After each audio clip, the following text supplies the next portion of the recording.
बिस्मिल्लाहिर्रहमानिर्रहीम। अस्सलाम वालेकुम दोस्तों, बिलाल कॉन्सेप्ट्स में आप सबको खुशामदीद।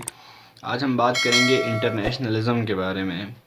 ये एक ऐसा टॉपिक है जिसको हम पहले भी बहुत सारे एस्पेक्ट्स से पढ़ चुके हैं, ठीक है। तो अब हम जो है ना, जो इसका अपना एक कॉन्सेप्ट है, जो कि वैसे ही जो है ना बहुत सारे कॉन्सेप्ट्स जो थे हमारे पिछले कॉन्सेप्ट्स उनसे मिलकर बनाए। तो देख लेते हैं इसका इंट्रोडक्शन कि हमने जो है ना, जो हमारी पॉलिटिकल लाइफ है, किसी भी स्टेट की पॉलिटिकल लाइफ होती है ना, एक इंटरनेशनल अरीना में जो आपके आईआर होते हैं या इंटरनेशनल रिलेशंस जो होते हैं, तो वो आपकी पॉलिटिकल लाइफ होती है, ठीक है, ग्लोबल लेवल के ऊपर। तो इसमें हम चाहते क्या हैं कि भी हमें एक अच्छा सा एक पीसफुल ऑर्डर हमें मिल जाए, हमें जो है ना वो एक तमीज़ की ज़िंदगी मिले, ठीक है। अब इंटरनेशनल लॉ और इंस्टीट्यूशंस का हम सहारा लेते हैं इसमें, क्योंकि आपको पता है एनार्की है, ये है वो है, लिबरलिज्म वालों की आपको पता है बात कि भाई एनार्की को कंट्रोल करने के लिए क्या करना है, हमने इंटरनेशनल ऑर्गेनाइजेशन बनानी है। यहीं से पता चलता है कि इंटरनेशनलिज्म एक जो है ना वो लिबरल कॉन्सेप्ट है, ठीक है, लिबरल पर्सपेक्टिव है। तो असल में मामला ये था कि जो अमेरिका की पॉलिसी थी, ठीक है, ख़ास तौर पे वर्ल्ड वॉर 1 के बाद, वर्ल्ड वॉर 2 के बाद, वो ये थी कि एंटी आइसोलेशनिज़म। क्योंकि जब अमेरिका वर्ल्ड वॉर 1 के बाद दोबारा आइसोलेट हो गया था, यूरोपियन कॉन्टिनेंट से वो दूर हो गया था, वहाँ के अफेयर्स जो थे उनसे भी वो दूर हो गया था, तो आपने देखा कि वर्ल्ड वॉर 2 हो गई थी, ठीक है। तो अमेरिका ने ये जो है ना, उसको ये एहसास हुआ कि भाई हम जो है ना वो आइसोलेशन में नहीं रह सकते, हमें जो है सबके साथ मिलकर काम करना पड़ेगा, और उसके लिए हमें इंटरनेशनल ऑर्गेनाइजेशंस बनानी पड़ेंगी, जैसे कि यूनाइटेड नेशंस जो है ना आपने बनाई, ठीक है। तो सोशलिस्ट व्यू क्या है इसका, इंटरनेशनलिज्म का, ये भी थोड़ा सा देख लें आप कि ये कहते हैं कि ये एक कॉरपोरेशन की एक फॉर्म है जहाँ पर नेशन स्टेट का कॉन्सेप्ट ख़त्म हो जाएगा, ठीक है। ऐसी कॉरपोरेशन जहाँ पे कोई नेशन स्टेट ही ना हो, ठीक है, सब लोग एक दूसरे के साथ मिलजुल कर रहें, कोई बाउंड्री ना हो, कुछ भी ना हो, ठीक है। तो ये नेशन स्टेट का जो सिस्टम है ये ख़त्म कैसे होगा अब इनका मानना यही है कि एक रेवोल्यूशन आएगा, ठीक है, और रेवोल्यूशन के ज़रिए ये सिस्टम ख़त्म होगा, और यह हो सकता है कि एवोल्यूशनरी जो है ना वो बेसिस के ऊपर भी ये ख़त्म हो जाए। तो ये लिबरल आइडियोलॉजी है, ये भी मैंने आपको बता दिया। अच्छा, अब हमारे पास एक बंदे हैं जेल गोल्डमैन, ठीक है, इनका क्या कहना है, ये कहते हैं कि एक सेट ऑफ बिलीव्स हैं, ऐसा बिलीफ कि भाई आपके पास ज़्यादा लॉ होना चाहिए, ज़्यादा ऑर्गेनाइजेशंस होनी चाहिए, ठीक है, और एक्सचेंज ज़्यादा होना चाहिए कि ट्रेड वगैरह, कम्युनिकेशन होनी चाहिए स्टेट्स के बीच में, ठीक है। तो इससे क्या होगा, इससे आपका जो पीस और सिक्योरिटी है वो आपके पास आपको अचीव हो जाएगी, ठीक है। ये है बेसिकली इंटरनेशनलिज्म इनके मुताबिक, ठीक है। अच्छा, हिटलर की आपको पता है कुछ ग्लोबल एम्बिशंस थी, वो अपनी जगह पर इंटरनेशनलिस्ट था, ठीक है। लेनिन जो है ना वो रेवोल्यूशन के बारे में उन्होंने बात की, ठीक है। तो वो जो है ना क्या कहते हैं, इनका अपना अपना एक नज़रिया था इंटरनेशनलिज्म के मुतालिक, ठीक है। और जो हिटलर था आपको पता है वो फैशिस्ट किस्म के जो है ना उनकी आइडियोलॉजी थी, एक्सपैंड करने की आइडियोलॉजी थी उनकी, ठीक है। तो इस तरह की भी होते हैं। अब हम रूट्स ऑफ इंटरनेशनलिज्म देखते हैं। इसमें हमारे पास दो ट्रेडिशंस हैं। पहला तो है कि the long history of proposals for international organisations. हमने जो है ना वो हिस्ट्री देखनी है कि प्रपोजल्स दिए गए इंटरनेशनल ऑर्गेनाइजेशंस को बनाने के लिए, ताकि हमें पीस मिल सके इंटरनेशनल ऑर्गेनाइजेशंस के थ्रू, ठीक है। तो अब काम क्या लेना है हमने इंटरनेशनल ऑर्गेनाइजेशन से, वो ये है कि हमने जो है ना सैंक्शंस लगा सकते हैं, ठीक है। कंडेमनेशन ऑफ पब्लिक ओपिनियन, आप देखते हैं कि भाई दुनिया में कहीं पर भी कोई गलत काम होता है तो पूरी जो है ना वो दुनिया के जो बड़े बड़े मुल्क हैं उनकी तरफ से जो है ना वो नेगेटिव ओपिनियन आना शुरू हो जाता है, और उससे लाजमी बात है प्रेशर भी बिल्ड होता है, ठीक है। अच्छा जी, फिर इंटरनेशनल लॉ को भी जो है ना ये ऑर्गेनाइजेशंस स्ट्रेंथन करेंगी, ठीक है। इंटरनेशनल लॉ को कंपाइल करेंगी, ठीक है, उसको इम्प्लीमेंट करेंगी, ठीक है। अच्छा जी, आर्बिट्रेशन, एजुकेशन, मीडिएशन, डायलॉग्स, ये तमाम चीज़ें हम करवाएंगे पीस को अटेन करने के लिए। ऑर्गेनाइजेशंस क्या करेंगी, जो मेंबर्स होंगे ना उनके उनको अपना जो है ना इंटरेस्ट अचीव करने में मदद करेंगी। ये थी आपकी पहली जो है ना वो आपकी। अच्छा, फिर जो दूसरा इनका है ना, दूसरी जो इनकी वो है क्लासिकल लिबरलिज्म। ये कहते हैं कि भाई फ्री ट्रेड होना चाहिए, ठीक है, फ्री ट्रेड से वॉर ख़त्म होगी।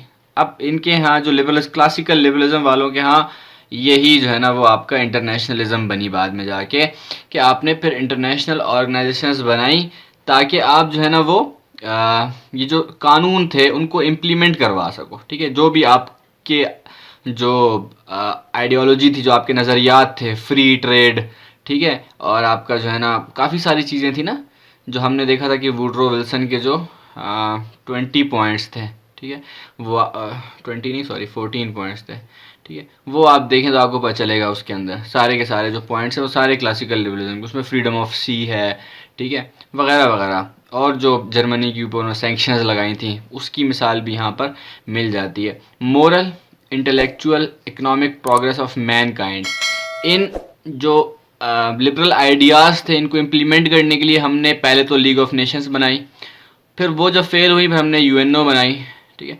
इनका मकसद यही था इन ऑर्गेनाइजेशंस का कि वो मोरल, इंटेलेक्चुअल और इकोनॉमिक प्रोग्रेस कर सके मैनकाइंड की, ठीक है।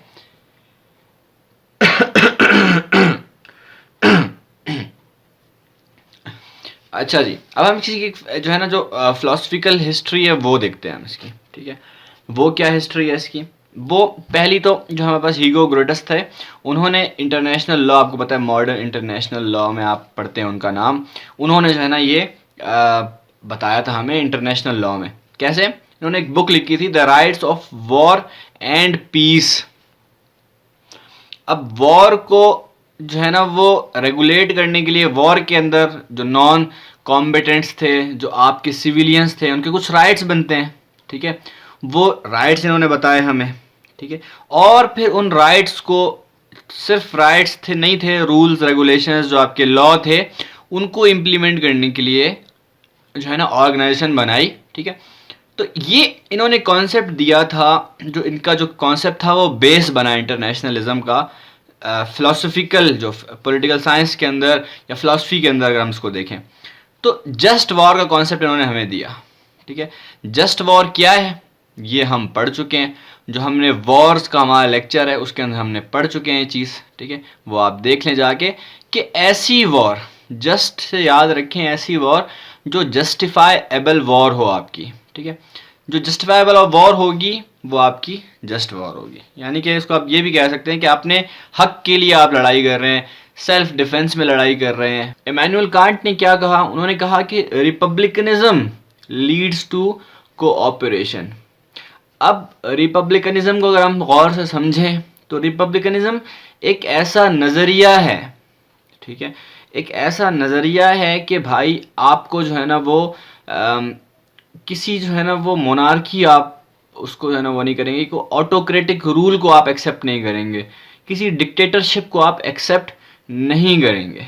आप जो है ना वो आप बंदा जो है ना वो एलेक्ट करेंगे। अब वो बंदा एलेक्ट करेंगे, उसका क्या मैकेनिज़्म होगा, वो मैकेनिज़्म जो है ना वो, यानी कि रिपब्लिकनिज्म को इम्प्लीमेंट करने के लिए हमें डेमोक्रेसी चाहिए, ठीक है। तो डेमोक्रेसी का एक सिस्टम जो है ना हम अपनाते हैं और फिर रिपब्लिकनिज्म का जो नज़रिया है उसको हम इम्प्लीमेंट करते हैं। इसीलिए हम ये कहते हैं कि जो अमेरिका है वो रिपब्लिकन जो है ना वो एक स्टेट है, ठीक है। अब ये आपके पास जो है ना इन्होंने बताया कि जब आप ये देखें पूरा जो सिस्टम है डेमोक्रेसी का, इसके अंदर इंस्टीट्यूशंस लाजमी होती हैं, ठीक है, ये जहन में रखना है आपने बात। तो इंस्टीट्यूशंस के बगैर आप डेमोक्रेसी ला नहीं सकते, ठीक है।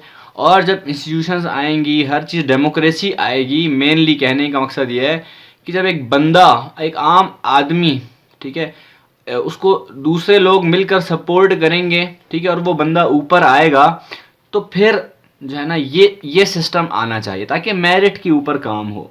और इससे लोगों के अंदर जो एक ख्वाहिश होती है ना लीडरशिप की, वो भी जो है ना उनकी जो वो ख्वाहिश होती है वो भी पूरी हो सकती है, ठीक है, इस सिस्टम के ज़रिए।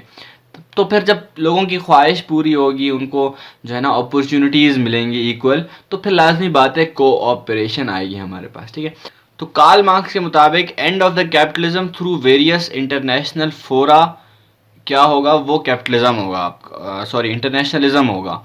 क्या मतलब, वेरियस इंटरनेशनल फोरा का मतलब है कि इंटरनेशनल फोरम्स जो होते हैं आपके ना, जो कि आपको कोई प्लेटफॉर्म प्रोवाइड करते हैं कुछ भी काम करने के लिए, ठीक है। तो वो इंटरनेशनल फोरम्स जो होंगे आपके, उनसे आप क्या करेंगे, कैपिटलिज्म को ख़त्म करेंगे ना जब, ठीक है। जब लोग उसमें ऐसे आएंगे जो समझेंगे कि इंटरनेशनल जो आपकी जो ये कैपिटलिज्म का सिस्टम है ये ठीक नहीं है, तो फिर ये ख़त्म होगा, ठीक है। और इसके लिए ज़रूरत पड़ेगी, कार्ल मार्क्स ने ये सब कुछ बताया है। कार्ल मार्क्स की जो मार्क्सिज्म की जो थ्योरी है सब कुछ डिस्कस कर चुके हैं।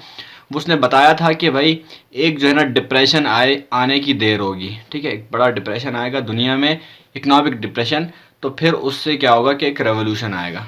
अब हम देखते हैं इसकी इंस्टीट्यूशनल हिस्ट्री को।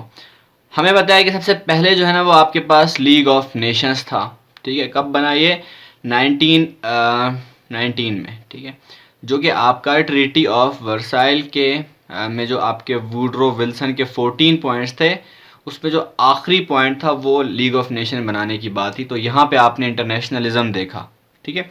यूनाइटेड नेशन ऑर्गेनाइजेशंस आपने देखा कि आपका पोस्ट वर्ल्ड वॉर 2, ठीक है, इस एरा में आपको यूनाइटेड नेशन ऑर्गेनाइजेशन की सर्विसेज मिलती हैं। इसकी कुछ बॉडीज़ होती हैं, सिक्योरिटी काउंसिल, जनरल असेंबली, ठीक है, ट्रस्टीशिप वगैरह, ठीक है। ये एक ऑर्गेनाइजेशन है, ठीक है, एक सिस्टम है, मैकेनिज्म है, काम हो रहा है, ठीक है। फिर वर्ल्ड फेडरलिस्ट लीग आ गई आपके पास। इस तरह से ये बहुत सारे हमारे पास नाम हैं। तो आप अगर विकीपीडिया पे भी इनको एक एक दो दो लाइनों में देख लें तो भी काम आपका बन जाएगा, ठीक है। तो उसके अलावा हमारे पास इंटरनेशनल लॉ की जो एक्सप्लोजन होती है, जो यूनाइटेड नेशंस के साथ मुख्तलिफ़ किस्म की ऑर्गेनाइजेशंस थी, जैसे कि आपका ILO, ठीक है, और जो है ना उसके अलावा और भी हैं काफ़ी, ट्रेड के जो है ना उसमें काफ़ी सारी ऑर्गेनाइजेशंस हमारे पास आती हैं।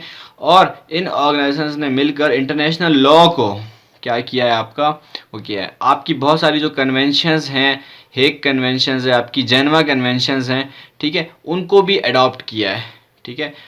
तो ये देखें आप, फिर इंटरनेशनल लॉ कमीशन, ठीक है, बॉडी ऑफ इंटरनेशनल लॉयर्स, ये इंटरनेशनल लॉयर्स की बॉडी है। इससे हमें बाद में जाके आगे इंटरनेशनल क्रिमिनल कोर्ट मिलता है, ठीक है, ये आप देखें। फिर डीकॉलोनाइजेशन से क्या होता है, यूनाइटेड नेशन सिक्योरिटी काउंसिल का जो रीच होती है ना उसकी, वो एक्सपेंड कर जाती है काफ़ी ज़्यादा, उसको और स्टेट्स मिल जाते हैं। जब काफ़ी सारे स्टेट्स आज़ाद होते हैं डीकॉलोनाइजेशन के बाद, तो फिर यूनाइटेड नेशन सिक्योरिटी काउंसिल की जो सर्विसेज हैं वो भी बढ़ जाती हैं, ठीक है।